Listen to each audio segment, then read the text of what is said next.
اور یہ ڈفلی ایسا ستار دیامر میں سوری غزل میں زیادہ تر یہ بجانے کا بڑا رواج ہے یہ ستار بجانے کا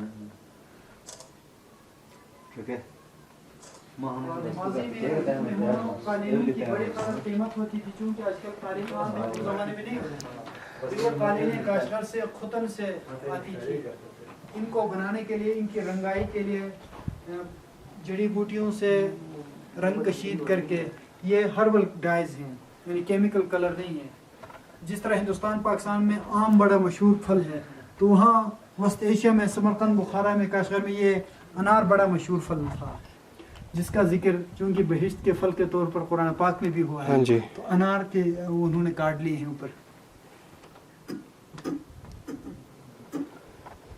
صحیح اسی کے ساتھ آپ کا وزٹ تقریباً اختتام پذیر ہو رہا ہے تو مہمانان گرامی میں آپ کو باہر لے چلتا ہوں تھینک یو کھانا پینے کا نظام ادھر ہی رہتے ہیں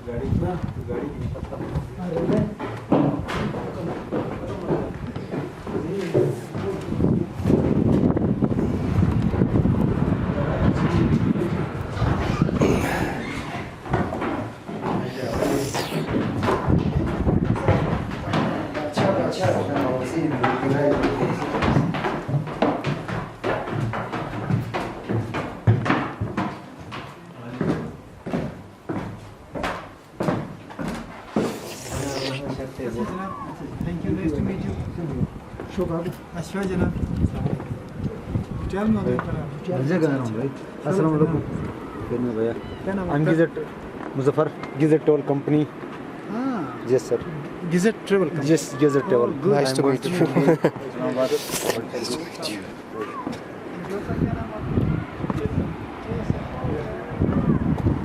Hello. Hi.